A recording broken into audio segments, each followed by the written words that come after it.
大家好，欢迎来到听书学史。日本有一句谚语：“施恩不图报”，意思是对他人行善，不仅仅对他人有帮助，还会以某种方式回报自己。许多人可能已经熟悉这句谚语。你知道，帮助他人已经被医学证明可以让自己更幸福吗？对你的人生幸福感影响最大可能的，不是财富、地位或名誉，而是谦逊、感恩和利他的精神。在这里，我们要强调这一观点。现在，让我们一起学习医学博士石原揭示的著作《感恩和利他的心能让人生变得幸福》。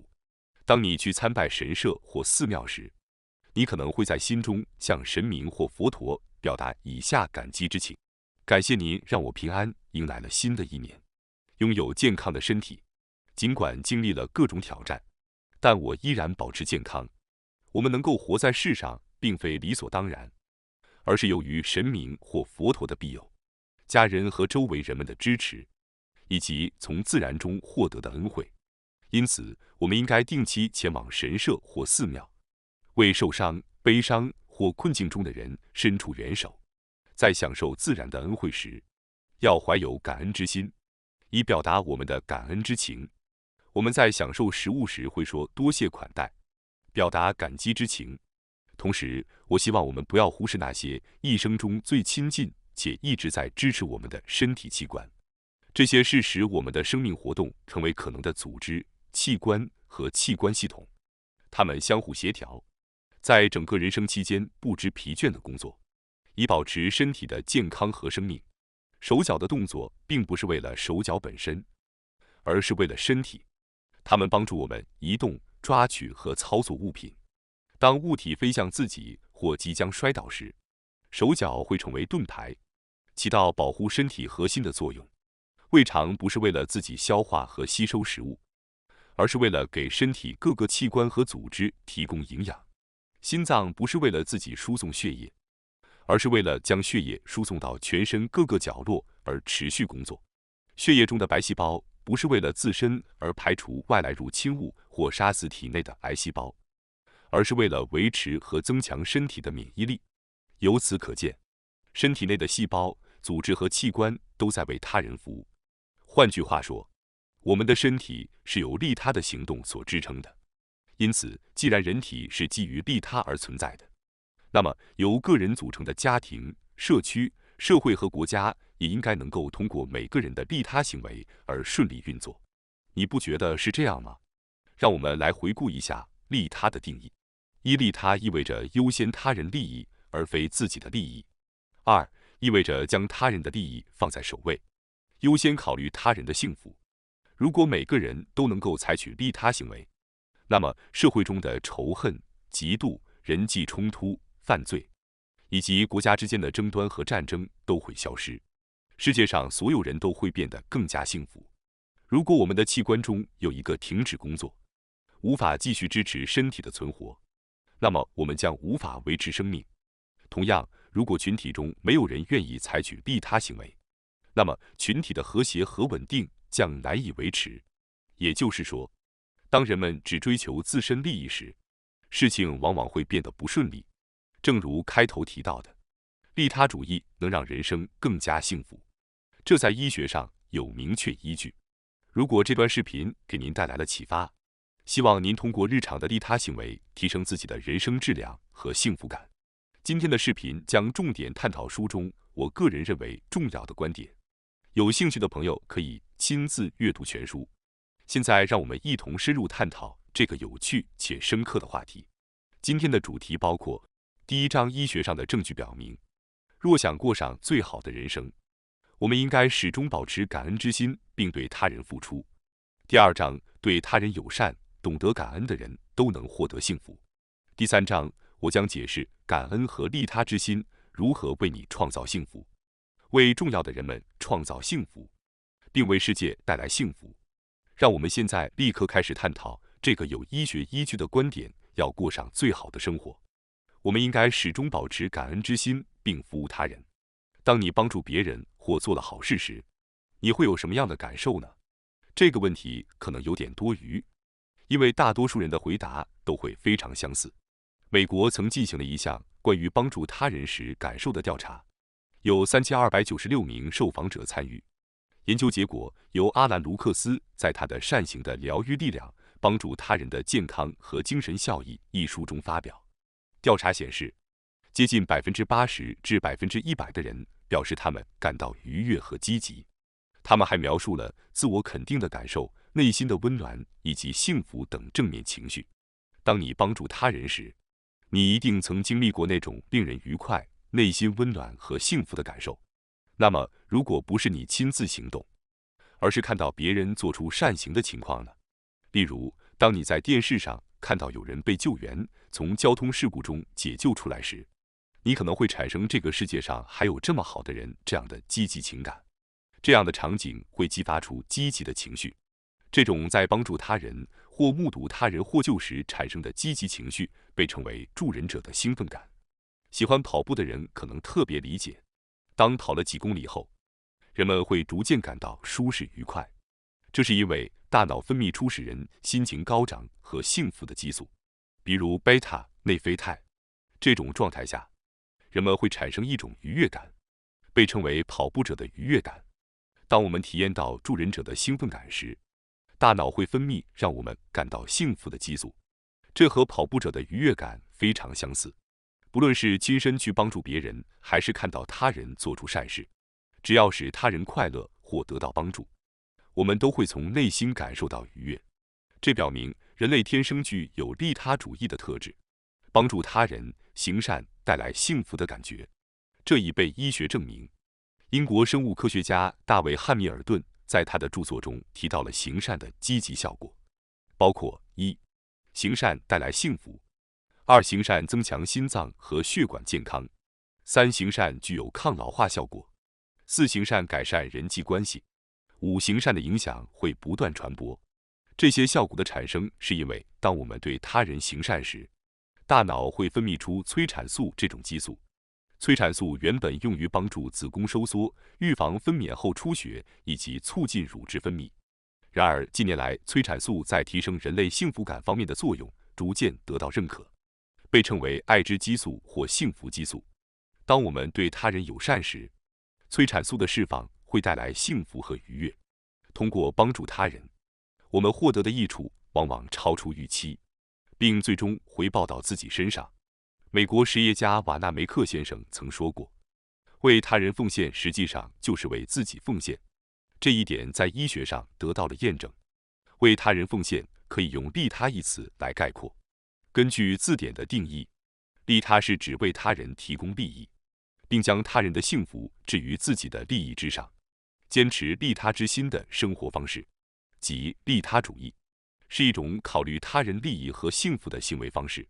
即便需要对自己进行约束，医学上证明，利他主义是一种使人生活幸福的方式。除了以利他之心行事之外，让人生丰富的重要心态还有一种，那就是如书名所示，始终保持感恩之心。实际上，通过感恩，一个几乎失去的人生可以得到重拾并获得幸福。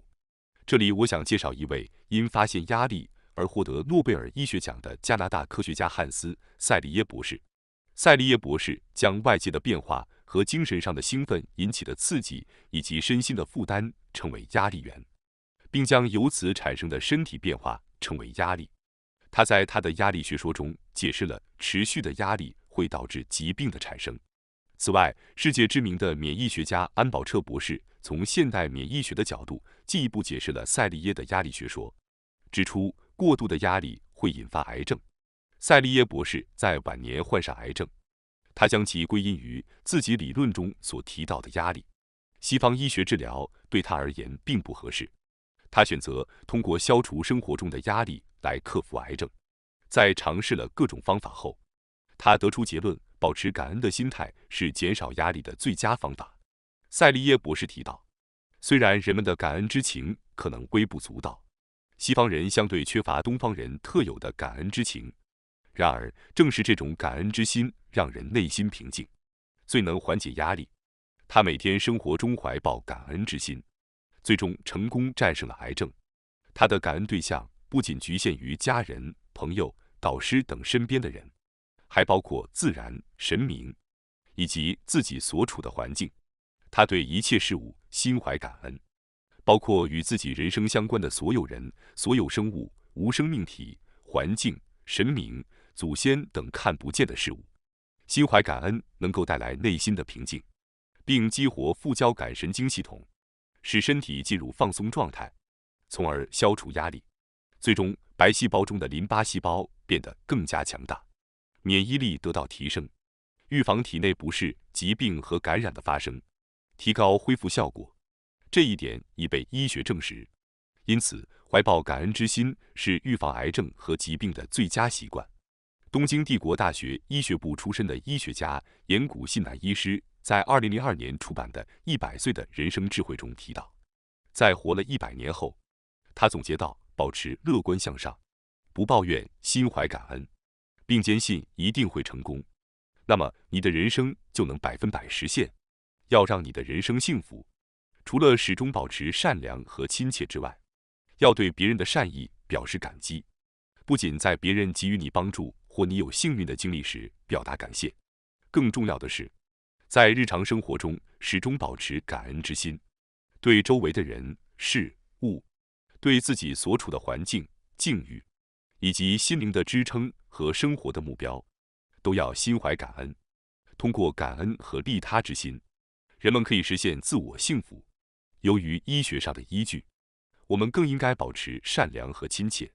第2章，我们应该珍惜想要对他人友善、懂得感恩的人，并相信这些人都能获得幸福。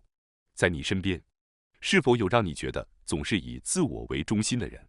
利己主义是指只追求自身利益的人。这类人通常自我中心、自我为本、随意行事，甚至可能过于自负。这些人往往给人一种任性、争先恐后、只顾自己不顾他人的印象。然而，这样的利己主义者通常难以在生活中取得成功，这是理所当然的，因为没有人愿意与只考虑自己利益和欲望的人交往。最终，这些人往往会被他人疏远，变得孤独和不幸。如果你想过幸福的人生，就应该保持利他精神，即考虑他人的利益和幸福。医学上也证实，这样做有助于实现幸福。因此，这已经成为追求幸福的基本原则。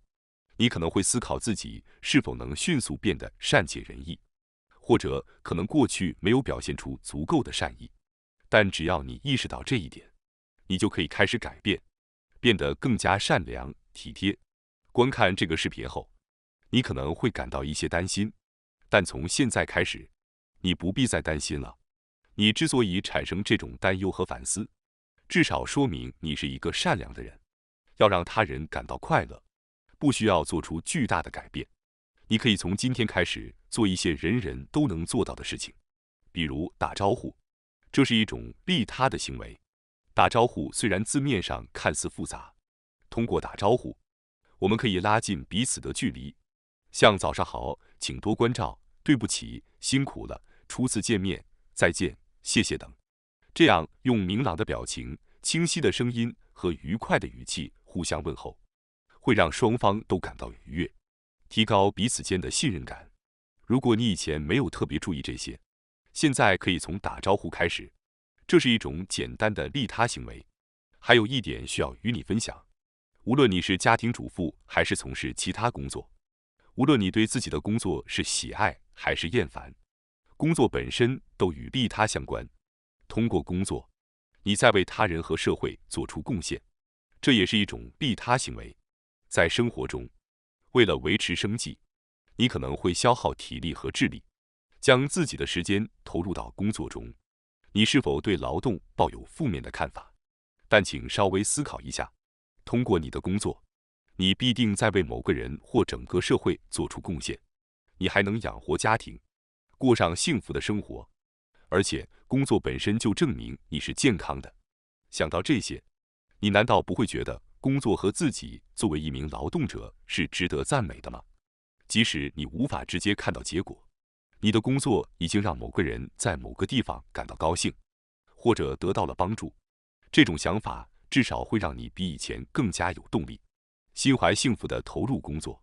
如果你不情愿的工作，可能会对工作质量和工作环境产生不良影响。更重要的是，这对你的身体健康也不利。在这种状态下，你可能会产生压力荷尔蒙，如肾上腺素和皮质醇，导致淋巴细胞减少，免疫力下降。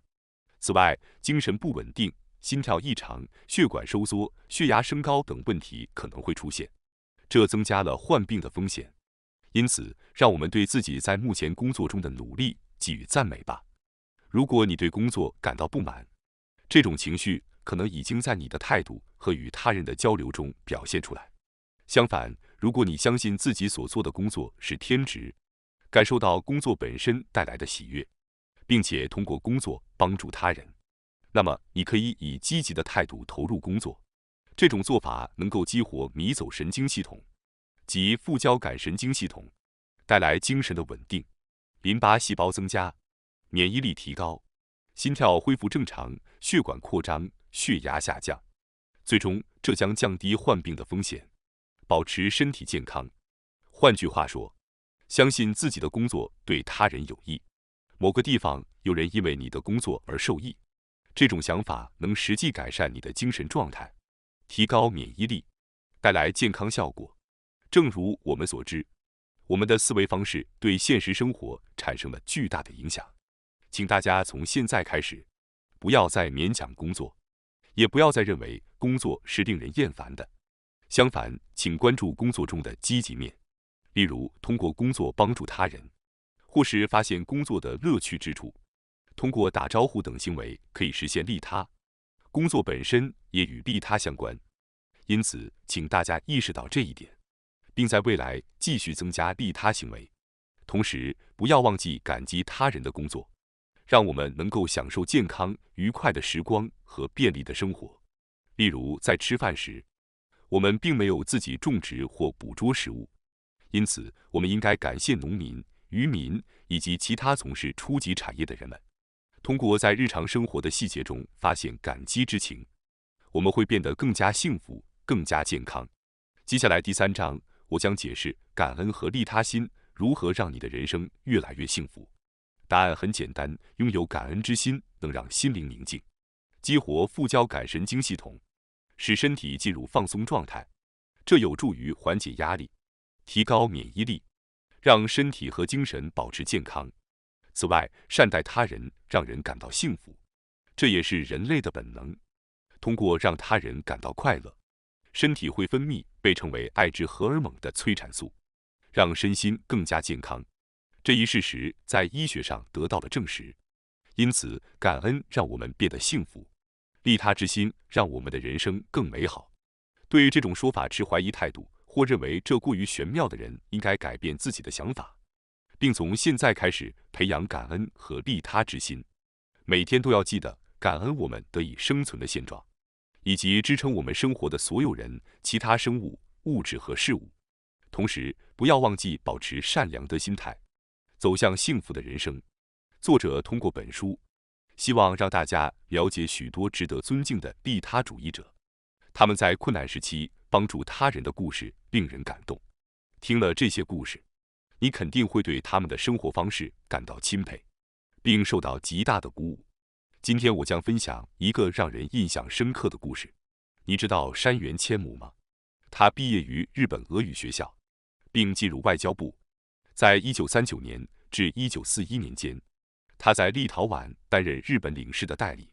他违背外交部的指示，为许多犹太难民签发签证，挽救了他们的生命，因而广为人知。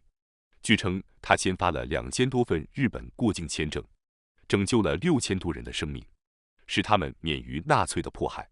山原的利他主义故事为许多人所熟知。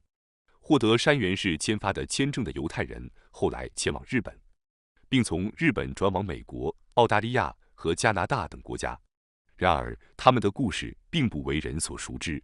我想强调的是，这些犹太人成功跨越海洋，保全了生命，这离不开许多人的利他合作。这些犹太人从山原那里获得签证后，乘坐西伯利亚铁路安全到达苏联的弗拉迪沃斯托克，然后他们前往福井县的敦贺，在弗拉迪沃斯托克为犹太人提供前往日本的旅行许可的是代理总领事根井三郎，他是促成这次行动的重要人物之一。此外，帮助将犹太人从弗拉迪沃斯托克运送到敦贺的是日本旅游公司。当时，日本政府并不完全支持运输犹太人。